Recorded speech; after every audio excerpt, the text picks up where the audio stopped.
بسم اللہ الرحمن الرحیم نحمده ونصلی ونسلم علی رسولہ الکریم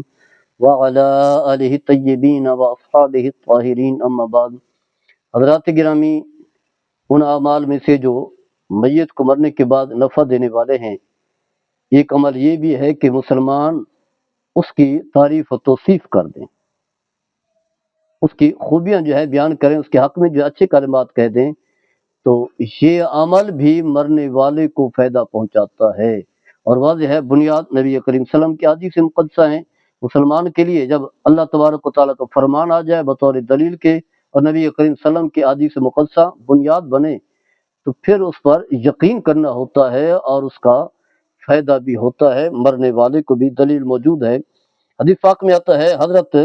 اور ربیع بن معوذ رضی اللہ تعالیٰ عنہ اس حدیث کے راوی ہیں، فرماتے ہیں نبی کریم صلی اللہ علیہ وسلم نے فرمایا اذا صلوا علی جنازۃ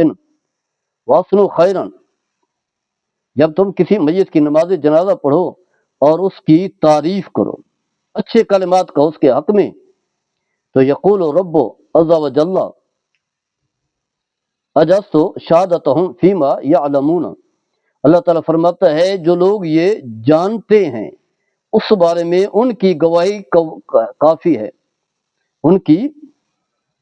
اجازت شہادتہم فیما یعلمون، یعنی ان کی گواہی جو ہے ان کے لیے کافی ہے، اور وا اغفر لہ ما لم یعلمون،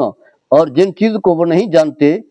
میں اسے بخشتا ہوں، یعنی جن گناہوں کو وہ نہیں جانتے، واضح ہے کہ انسان کی خلوت کی زندگی ہے، جن گناہوں کو نہیں جانتے میں نے ان گناہوں کو بھی معاف فرما دیا ہے، گویا کہ۔ اور پھر یہ سلسلہ حدیث صحیحہ جو ہے البانی کا، اس کے حدیث نمبر 5517 حدیث نمبر ہے۔ تو گویا کہ جب مسلمان جو اس کے حق میں جو ہے اچھے کلمات کہہ دیتے ہیں، تو یہ اچھے کلمات جو ہے اس بندے کی مغفرت و بخشش کا ذریعہ بنتے ہیں تعریف کرنے کی صورت میں۔ اور اسی طرح انس بن مالک رضی اللہ تعالیٰ عنہ اس حدیث کے راوی ہیں، فرماتے ہیں کہ مر علی النبی صلی اللہ تعالی علیہ وسلم بجنازۃ فاثنوا علیہا خیرا، نبی کریم صلی اللہ علیہ وسلم کے پاس سے ایک جنازہ گزرا تو صحابہ جو وہاں موجود تھے انہوں نے اس کے حق میں تعریف کی، کہا کہ اچھا آدمی تھا، صالح آدمی تھا۔ تو آپ صلی اللہ علیہ وسلم نے فرمایا واجبات، لازم ہو گئی، واجب ہو گئی، ضروری ہو گئی۔ ثم مر باخرى فاثنوا علیہا شرا، پھر ایک اور جنازہ گزرا تو ان لوگوں نے جو کہا کہ یہ برا آدمی ہے، اور قال غیر ذلك، اس کے علاوہ، فقال واجبات، نبی صلی اللہ علیہ وسلم نے فرمایا لازم ہو گئی۔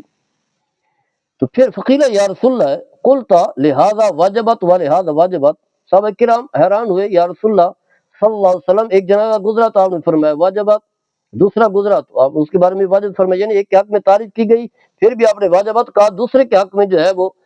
سخت جملے کہے گئے، اس کی جو ہے برائی بیان کی گئی، کہا یہ برا آدمی ہے، تو پھر بھی آپ نے واجبات فرمایا۔ تو نبی کریم صلی اللہ علیہ وسلم نے فرمایا شہادت القوم المؤمنون شہداء اللہ فی الارض، فرمایا کہ ایمان والے قوم کی گواہی بارگاہ خداوندی میں مقبول ہے، یعنی ایمان والے لوگ جب اللہ کی بارگاہ میں کسی کے بارے میں گواہی دے دیں اچھے یا برا ہونے کی، تو ان کی گواہی مقبول ہوتی ہے، ایمان والا ہونا ضروری ہے، مومن صالح نیک ہونا ضروری ہے۔ تو فرمایا کہ جن کے بارے میں آپ نے کہا، یعنی جس کی تعریف کی ہے، تو میں نے کہا کہ ان کے لیے جنت واجب ہو گئی، اور جن کے بارے میں کہا برا ہے تو میں نے بتا دیا کہ دوزخ اس کے لیے واجب ہوگی، کیونکہ اہل ایمان جو ہے وہ اللہ کی بارگاہ میں گواہی دینے والے ہیں، اللہ تعالیٰ ان کی گواہی قبول فرماتا ہے، یہ لوگ زمین پر اللہ کے گواہ ہیں۔ یہ صحیح بخاری کی حدیث ہے، حدیث نمبر 2642 ہے۔ اس کے علاوہ جو شخص جو ہے دنیا میں رہ کر کے نیکی کو عام کرتا ہے، دین کی طرف بلاتا ہے، اللہ کے احکام پر عمل کرنے کی دعوت دیتا ہے، اور نبی کریم صلی اللہ علیہ وسلم کی سنت کو اختیار کرنے کا جو ہے پیغام دیتا ہے، اور سنتوں کو پھیلاتا ہے، اچھے کاموں کو پھیلاتا ہے، تو اگرچہ وہ اس دنیا سے چلا بھی جائے تو جو لوگ اس کی دعوت پر جو ہے نیکی کی طرف مائل ہوئے، سنت کو اپنانے لگ گئے، متبع سنت ہے، متبع رسول صلی اللہ علیہ وسلم ہوئے، تو تب بھی جو اس کا فائدہ جو ہے مرنے والے کو مرنے کے بعد پہنچتا رہے گا، جیسا کہ حضرت جریر بن عبداللہ رضی اللہ تعالی اس حدیث کے راوی ہیں، فرماتے ہیں نبی کریم صلی اللہ علیہ وسلم نے فرمایا من سنہ سنت خیر فتب علیہا فلہ اجرہ و مثل اجور من اتبعہ غیر منقوص من اجورہم شیئا۔ فرمایا کہ جو شخص اچھے کام کی بنیاد رکھتا ہے، نیک صالح کام کی، واضح ہے وہ کام جو شریعت مطالعہ کے مطابق شریعت کی مخالفت میں نہ ہو، اس کے موافق ہو، جو اچھے کام کی بنیاد رکھتا ہے اور اچھے طریقے کی پھر جو ہے وہ پیروی بھی کی گئی، فتبع علیہا کے الفاظ ہیں، من سنہ سنت خیرا فتبع علیہا، یعنی آگے چل کر کے لوگ اس کے طریقے پر چلتے رہے، تو فرمایا اس کے لیے جو ہے ثواب ہے، یعنی اس کے اس عمل کا اجر ملے گا، اور دوسرے جو اس کی پیروی کریں گے، اس سنت کی، اس طریقے کی پیروی کریں گے، تو اس کا ثواب بھی اس سنت کی بنیاد رکھنے والے کو بھی ملے گا۔ اور پھر فرمایا کہ جو پیروی کر رہے ہوں گے ان کے ثواب میں بھی کسی قسم کی کمی نہیں آئے گی، ان کا ثواب بھی انہیں برابر ملتا رہے گا، اور جو سنت کو عام کرنے والا ہے، جو پیروکار چھوڑنے والا ہے، اس کے ثواب بھی اسے برابر ملتا رہے گا۔ اس کے بعد فرمایا کہ ومن سنہ سنت شر، یہ سنتن شرن کے الفاظ ہیں کہیں، فتب علیہا، فرمایا کہ جو کسی برے عمل کی بنیاد رکھتا ہے، غیر شرعی کام کی بنیاد رکھتا ہے، جیسا کہ ہمارے یہاں سینما بنتے ہیں، پتہ نہیں کیا کیا بنتے ہیں، فتب علیہا، اور فرمایا کہ جو شخص جو ہے اس طریقے پر برے راستے پر چلتا ہے، کسی کے برائی کی بنیاد رکھنے کی وجہ سے دوسرا اس کے طریقے پر چلتا ہے، تو فرمایا کان علیہ وزرہ و مثل اوزار من اتبعہ غیر منقوص من اوزارہم شیئا، فرمایا کہ جو شخص بھی اس برے طریقے کی پیروی کرے گا تو برے طریقے کی بنیاد رکھنے والے کے لیے بھی گناہ ہے، اور جو اس کی پیروی کرنے والے ہیں ان کے لیے بھی گناہ ہے، اور جو پیروی کرنے والے ہیں ان کے گناہ میں بھی کسی قسم کی کمی نہیں آئے گی۔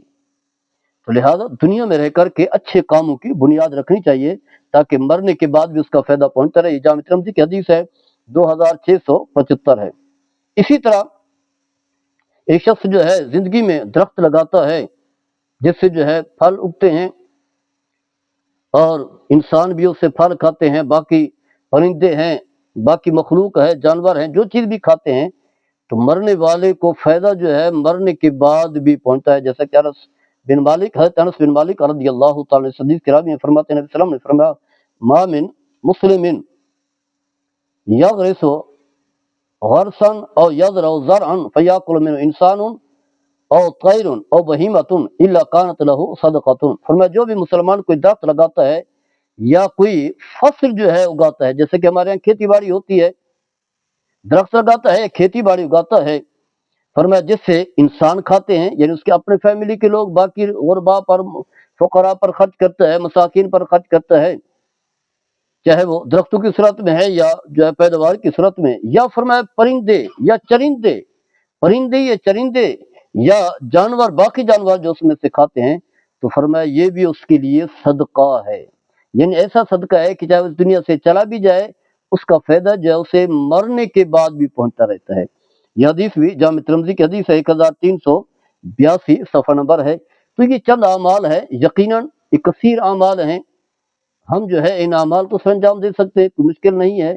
لیکن اس کا بڑا فائدہ ہے۔ ہم مال کی فکر تو رہتے ہیں، دولت کی فکر رہتی ہے، بچوں کی فکر رہتی ہے، ان کی شادیاں کرنی ہے، انہیں ملازمت دلانی ہے، ان کے لیے گھر بنانا ہے، اپنا گھر، پھر بینک بیلنس ہے، کئی پلازے ہیں، کئی جو ہے گھر ہیں، کئی گاڑیاں ہیں، ان چیزوں کی فکر رہتی ہے جو ایک عارضی چیزیں ہیں،